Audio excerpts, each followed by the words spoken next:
Statement in the icy air. 6 words that hung there like a challenge no one dared answer. One pistol, drawn and pointed directly at his chest, close enough that he could feel the cold of the barrel through his coat.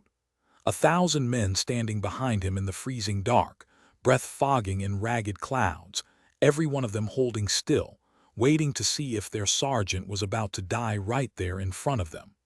That morning, a German camp commandant had given a simple order. Tomorrow, at roll call, the Jewish-American soldiers step forward. Simple words spoken plainly, the way orders often are. But everyone within earshot understood exactly what those words meant and what they were pointing toward. And the man responsible for answering that order, for deciding in the space of a single night how 1,000 exhausted, half-starved prisoners would respond, was not a general, not a colonel, not even a lieutenant. He was a master sergeant from Knoxville, Tennessee, a man with no particular claim to fame, standing in a prison yard in the dead of a European winter. And in about 60 seconds, he was going to say something that would take 70 years to come to light, buried so deep that even his own family wouldn't learn the truth of it until long after he was gone. His name was Roddie Edmonds. Before any of that, before the snow, before the pistol, before the silence that followed, he was just a kid from East Tennessee. Born in 1919, raised in Knoxville, the kind of young man who joined the army because that's what you did when your country called. No medals to his name when this story begins. No headlines, no citations, nothing that marked him out from the countless other young men lining up to serve. He rose steadily to Master Sergeant in the 106th Infantry Division, an ordinary rank earned through ordinary service. And then, in December 1944, he found himself thrown into the middle of one of the worst moments of the entire war for American forces, the Battle of the Bulge, a chaotic, brutal fight in the freezing Ardennes forest. Surrounded, outgunned, and eventually captured along with so many others, Edmonds became a prisoner of war. He was shipped off, packed in with thousands of fellow captives, to a German POW camp called Stalag IX-A, near a town called Ziegenhain, far from the battlefield but no less dangerous. And here's where his story takes an unusual turn, the kind of quiet twist of fate that changes everything. Because among the American prisoners at that camp, Edmonds happened to be the senior-ranking man. Not an officer, the Germans had already separated the officers out from the rest, but the highest-ranking non-commissioned officer left among the enlisted men. And under the rules of war, that distinction carried real weight.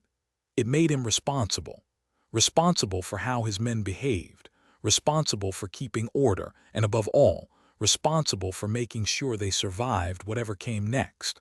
Somewhere around 1,000 American POWs were now, in effect, his men to look after, whether he had asked for that burden or not. He also kept a diary through it all. A small, quiet act of defiance in itself, tucked away from prying eyes. POWs weren't exactly supposed to be recording much of anything about camp life. He wrote in it when he safely could, kept it hidden, and said almost nothing about its existence to anyone around him. That diary is going to matter a great deal later in this story. Hold onto that thread, because it's the thread that eventually unravels the whole truth. Now, late January 1945. Bitter cold, the kind that settles into your bones and doesn't leave. The camp commandant called Edmonds in and gave him the order for the next morning's roll call. All Jewish-American soldiers were to step forward and identify themselves. On the surface, it almost sounded administrative, a routine bit of camp bookkeeping, but everyone who had been paying attention to the war, everyone who understood what was happening across occupied Europe, knew it was anything but routine, separated out, marked out, sent towards something far worse than whatever hardship the rest of the camp was already enduring. Edmonds had a choice to make, and he had maybe a single night, alone with his thoughts in that freezing camp, to make it. The next morning came, cold and gray, the kind of morning where every breath hangs visibly in the air before dissolving. The prisoners were called out to the yard for roll call, row after row of exhausted, hungry American soldiers standing at attention in the frost, their boots crunching against the frozen ground. And when the order came for the Jewish soldiers to step forward, nobody moved. because Edmonds hadn't quietly told a few men to step forward the night before. He told all of them, every single American POW under his command, Jewish and non-Jewish alike, stood shoulder to shoulder in that yard. All of them, 1,000 men, standing as one unbroken line facing the commandant together. The German officer was furious. He stormed straight up to Edmonds and told him this was unacceptable, an obvious defiance of a direct order. They could not, he insisted, all be Jews. And Edmonds, standing at rigid attention, looked him dead in the eye and said it plainly without hesitation, "We are all Jews here." The commandant's response was immediate. He drew his pistol and pressed it toward Edmonds' chest, the metal cold even through the layers between them. He told him in no uncertain terms that he would be shot right there in the snow, in front of the very men he was trying to protect, if he did not order the Jewish soldiers to step forward. Edmonds did not move.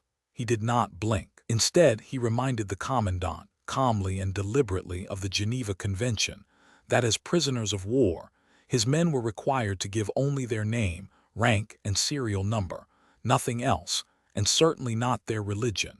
And then he added something even bolder, something that took real nerve to say with a gun against his chest.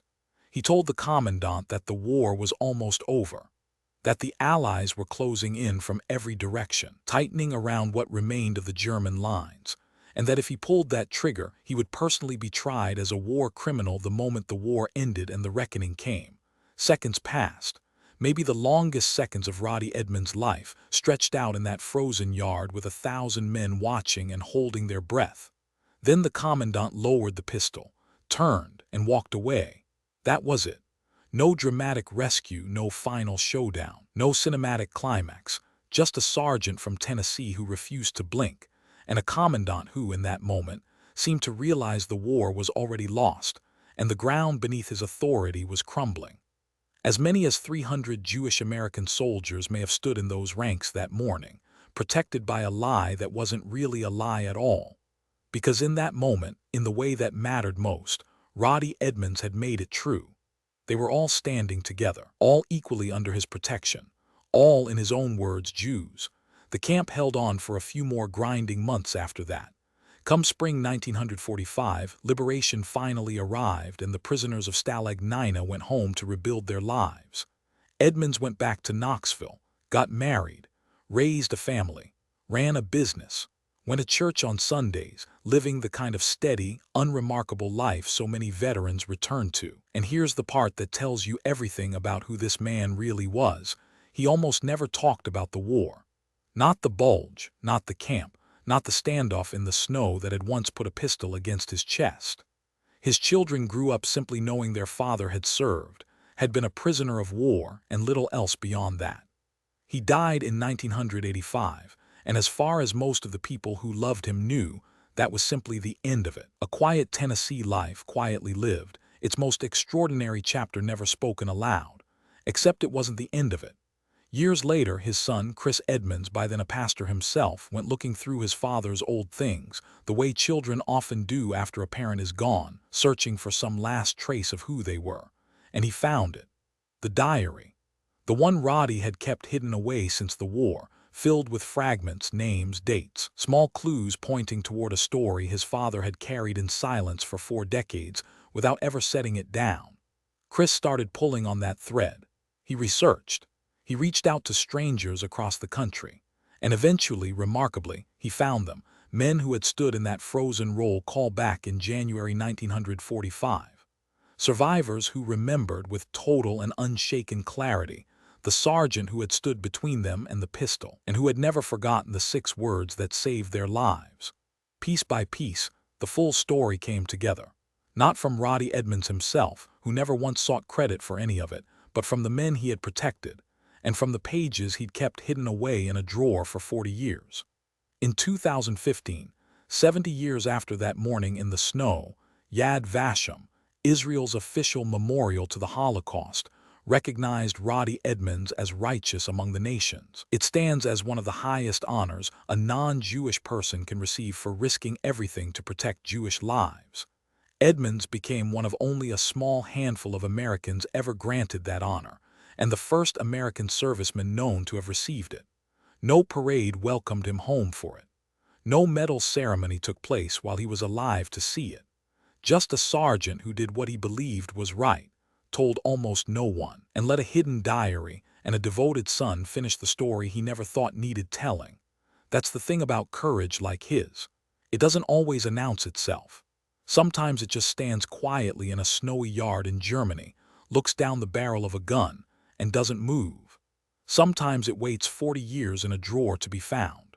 Stories like Roddie Edmonds are out there by the hundreds, ordinary Americans who did something extraordinary and never thought to mention it. If you'd like to keep discovering them with us, consider subscribing. There are more forgotten heroes waiting to be found.